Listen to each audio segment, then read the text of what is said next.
Augustus Waters drove horrifically. Whether stopping or starting, everything happened with a tremendous jolt. I flew against the seatbelt of his Toyota SUV each time he braked, and my neck snapped backwards each time he hit the gas. I might have been nervous, what with sitting in the car of a strange boy on the way to his house, keenly aware that my crap lungs' complacent efforts to fend off unwanted advances, but his driving was so astonishingly poor that I could think of nothing else. We'd gone perhaps a mile in jagged silence before Augustus said, "I failed the driving test 3 times. "You don't say." He laughed, nodding. "Well, I can't feel pressure in old Prosty, and I can't get the hang of driving left-footed. My doctors say most amputees can drive with no problem, but yeah, not me. Anyway, I go in for my 4th driving test, and it goes about like this is going. A half a mile in front of us, a light turned red. Augustus slammed on the brakes, tossing me into the triangular embrace of the seatbelt. Sorry, I swear to God I'm trying to be gentle. Right, so anyway, at the end of the test, I totally thought I'd failed again, but the instructor was like, "Your driving is unpleasant, but it isn't technically unsafe." "I'm not sure I agree," I said. "I suspect cancer perk." Cancer perks are the little things cancer kids get that regular kids don't. Basketball signed by sports heroes, free passes on late homework, unearned driver's licenses, etc. "Yeah," he said. The light turned green. I braced myself. Augustus slammed the gas. "You know, they've got hand controls for people who can't use their legs," I pointed out. "Yeah," he said, "maybe someday." He sighed in a way that made me wonder whether he was confident about the existence of someday. I knew osteosarcoma was highly curable, but still. There are a number of ways to establish someone's approximate survival expectations without actually asking. I used the classic, "So, are you in school?" Generally, your parents pull you out of school at some point if they expect you to bite it. "Yeah," he said, "I'm at North Central. A year behind, though. I'm a sophomore. You?" I considered lying. No one likes a corpse after all, but in the end I told the truth. "No, my parents withdrew me 3 years ago." 3 years? He asked, astonished. I told Augustus the broad outline of my miracle. Diagnosed with stage 4 thyroid cancer when I was 13. I didn't tell him that the diagnosis came 3 months after I got my first period. Like, "Congratulations, you're a woman. Now die." I was, we were told, incurable. I had a surgery called radical neck dissection, which is about as pleasant as it sounds. Then radiation. Then they tried some chemo for my lung tumors. The tumors shrank, then grew. By then, I was 14. My lungs started to fill up with water. I was looking pretty dead. My hands and feet ballooned, my skin cracked, my hips were perpetually blue. They've got this drug that makes you not feel so completely terrified about the fact that you can't breathe. And I had a lot of it flowing into me through a PICC line, and more than a dozen other drugs besides. But even so, there's a certain unpleasantness to drowning, particularly when it occurs over the course of several months. I finally ended up in the ICU with pneumonia, and my mom knelt by the side of my bed and said, "Are you ready, sweetie?" And I told her I was ready. And my dad just kept telling me he loved me in this voice that was not breaking so much as already broken. And I kept telling him that I loved him too. And everyone was holding hands, and I couldn't catch my breath. And my lungs were acting desperate, gasping, pulling me out of the bed, trying to find a position that could get them air. And I was embarrassed by their desperation, disgusted that they wouldn't just let go. And I remember my mom telling me it was okay, that I was okay, that I would be okay. And my father was trying so hard not to sob that when he did, which was regularly, it was an earthquake. And I remember wanting not to be awake.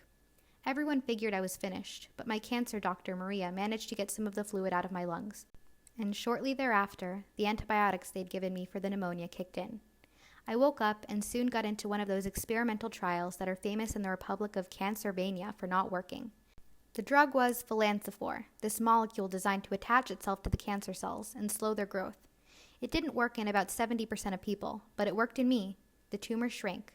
And they stayed shrunk. Huzzah, phalancophore.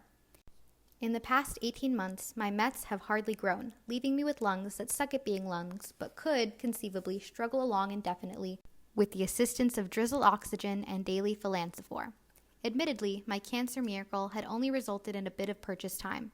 I did not yet know the size of the bit, but when telling Augustus Waters, I painted the rosiest possible picture, embellishing the miraculousness of the miracle. "So now you gotta go back to school," he said. "I actually can't," I explained, "because I already got my GED, so I'm taking classes at MCC, which was our community college." "A college girl," he said, nodding. "That explains the aura of sophistication." He smirked at me. I shoved his upper arm playfully. I could feel the muscle right beneath the skin, all tense and amazing. We made a wheel-screeching turn into a subdivision with 8-foot-high stucco walls. His house was the first one on the left, a 2-story colonial. We jerked to a halt in his driveway. I followed him inside. A wooden plaque in the entryway was engraved in cursive with the words, "Home is where the heart is," and the entire house turned out to be festooned in such observations. "Good friends are hard to find and impossible to forget," read an illustration above the coat rack. "True love is born from hard times," promised a needlepoint pillow in their antique furnished living room. Augustus saw my reading. "My parents call them encouragements," he explained. "They're everywhere." His mom and dad called him Gus. They were making enchiladas in the kitchen. A piece of stained glass by the sink read in bubbly letters, "Family is forever." His mom was putting chicken into tortillas, which his dad then rolled up and placed in a glass pan. They didn't seem too surprised by my arrival, which made sense. The fact that Augustus made me feel special did not necessarily indicate that I was special. Maybe he brought home a different girl every night to show her movies and feel her up. "This is Hazel Grace," he said, by way of introduction. "Just Hazel," I said. "How's it going, Hazel?" asked Gus's dad. He was tall, almost as tall as Gus, and skinny in a way that apparently aged people usually aren't. "Okay," I said. "How was Isaac's support group?" "It was incredible," Gus said. "You're such a Debbie Downer," his mom said. "Hazel, do you enjoy it?" I paused a second, trying to figure out if my response should be calibrated to please Augustus or his parents. "Most of the people are really nice," I finally said. "That's exactly what we found with families at Memorial when we were in the thick of it with Gus's treatment," his dad said. "Everybody was so kind. Strong, too. In the darkest days, the Lord puts the best people into your life." "Quick, give me a throw pillow and some thread, because that needs to be an encouragement," Augustus said, and his dad looked a little annoyed. But then Gus wrapped his long arm around his dad's neck and said, "I'm just kidding, Dad. I like the freaking encouragements. I really do. I just can't admit it because I'm a teenager." His dad rolled his eyes. "You're joining us for dinner, I hope?" asked his mom. She was small and brunette and vaguely mousy. "I guess," I said. "I have to be home by 10. Also, I don't, eat meat." "No problem. We'll vegetarianize some," she said. "Animals are just too cute?" Gus asked. "I want to minimize the number of deaths I'm responsible for," I said. Gus opened his mouth to respond, but then stopped himself. His mom filled the silence. "Well, I think that's wonderful." They talked to me for a bit about how the enchiladas were famous Waters enchiladas, and not to be missed, and how Gus's curfew was also 10, and how they were inherently distrustful of anyone who gave their kids curfews other than 10. And was I in school? "She's a college student," Augustus interjected, and how the weather was truly and absolutely extraordinary for March, and how in spring all things are new, and they didn't even once ask me about the oxygen or my diagnosis, which was weird and wonderful. And then Augustus said, "Hazel and I are going to watch V for Vendetta so she can see her filmic doppelganger, mid-2000s Natalie Portman. The living room TV is yours for the watching," his dad said happily. "I think we're actually going to watch it in the basement." His dad laughed. "Good try. Living room." "But I want to show Hazel Grace the basement," Augustus said. "Just Hazel," I said. "So show just Hazel the basement," said his dad, "and then come upstairs and watch your movie in the living room." Augustus puffed out his cheeks, balanced on his leg, and twisted his hips, throwing the prosthetic forward. "Fine," he mumbled. I followed him down the carpeted stairs to the huge basement bedroom. A shelf at my eye level reached all the way around the room, and it was stuffed solid with basketball memorabilia. Dozens of trophies with plastic gold men, big jump shot, or dribbling, or reaching for a layup toward an unseen basket. There were also lots of signed balls and sneakers. "I used to play basketball," he explained. "You must have been pretty good." "I wasn't bad, but all the shoes and balls are cancer perks." He walked toward the TV, where a huge pile of DVDs and video games were arranged into a vague pyramid shape. He bent at the waist and snatched up V for Vendetta. "I was like the prototypical white Hoosier kid," he said. "I was all about resurrecting the lost art of the mid-range jumper, but then one day I was shooting free throws, just standing at the foul line at the North Central Gym, shooting from a rack of balls. All at once, I couldn't figure out why I was methodically tossing a spherical object through a toroidal object. It seemed like the stupidest thing I could possibly be doing. I started thinking about little kids putting a cylindrical peg through a circular hole, and how they do it over and over again for months, and they figure it out, and how basketball was basically just a slightly more aerobic version of that same exercise. Anyway, for the longest time, I just kept sinking free throws. I hit 80 in a row, my all-time best, but as I kept going, I felt more and more like a 2-year-old. And then for some reason, I started to think about hurdlers. "Are you okay?" I'd taken a seat on the corner of his unmade bed. I wasn't trying to be suggestive or anything. I just got kind of tired when I had to stand a lot. I'd stood in the living room, and then there had been the stairs, and then more standing, which was quite a lot of standing for me, and I didn't want to faint or anything. I was a bit of a Victorian lady, fainting-wise. I'm fine, I said. Just listening. Hurdlers? Yeah, hurdlers. I don't know why. I started thinking about them running their hurdle races and jumping over these totally arbitrary objects that had been set in their path. And I wondered if hurdlers ever thought, this would go a lot faster if we just got rid of the hurdles. This was before your diagnosis, I asked. Right, well, there was that too. He smiled with half his mouth. The day of the existentially fraught free throws was coincidentally also my last day of dual-leggedness.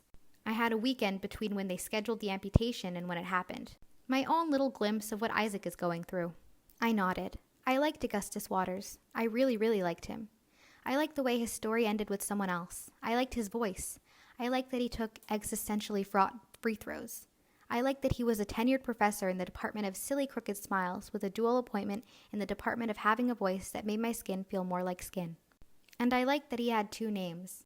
I've always liked people with 2 names because you get to make up your mind what you want to call them. Gus or Augustus. Me? I was always just Hazel. Unavailent Hazel. Do you have siblings, I asked. Huh? He answered, seeming a little distracted. You said that thing about watching kids play. Oh, yeah, no, I have nephews for my half-sisters, but they're older. They're like, Dad, how old are Julie and Martha? 28. They're like 28. They live in Chicago. They're both married with very fancy lawyer dudes, or banker dudes. I can't remember. You have siblings? I shook my head no.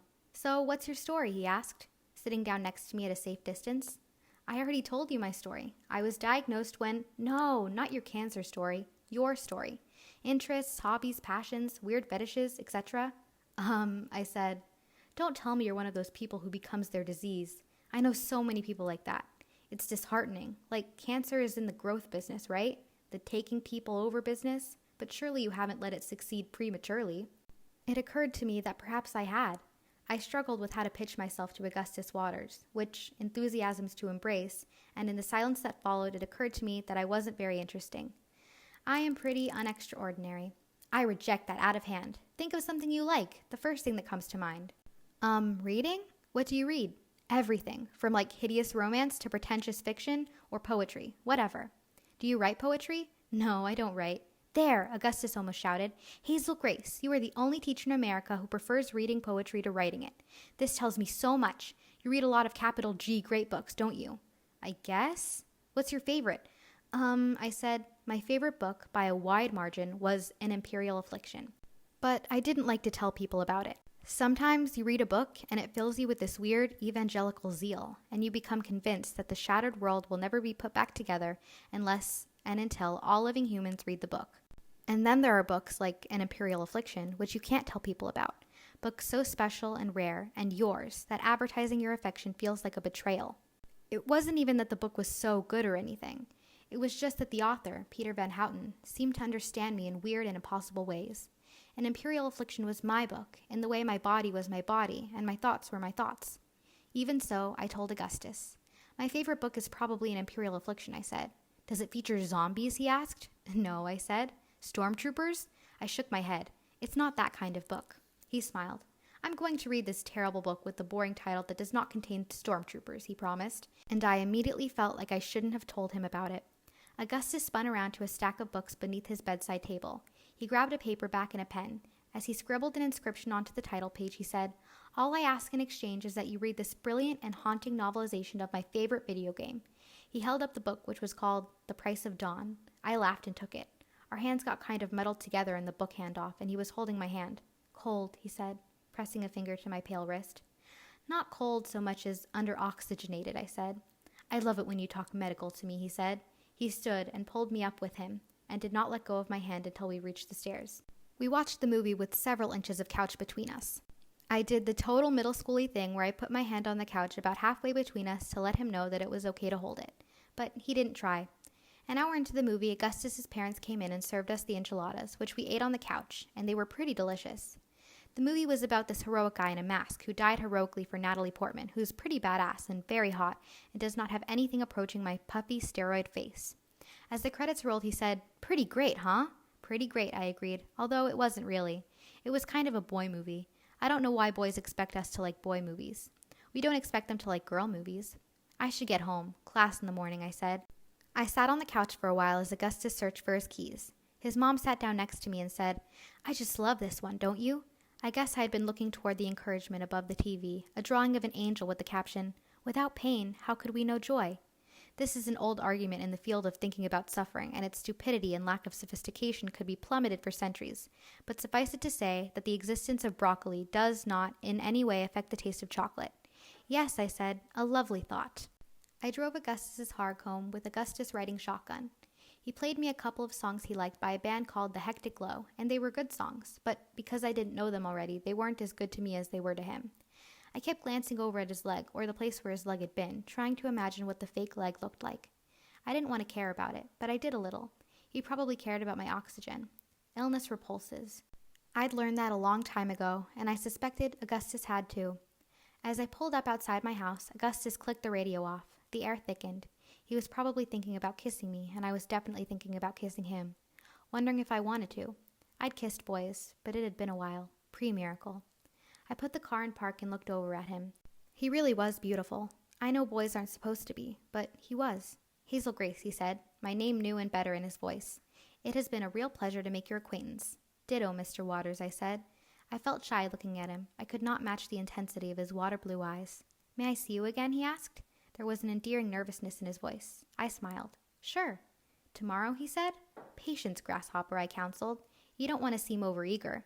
"Right. That's why I said tomorrow," he said. "I want to see you again tonight, but I'm willing to wait all night and much of tomorrow." I rolled my eyes. "I'm serious," he said. "You don't even know me," I said. I grabbed the book from the center console. "How about I call you when I finish this?" "But you don't even have my phone number," he said. "I strongly suspect you wrote it in the book." He broke out into that goopy smile. "And you say we don't know each other."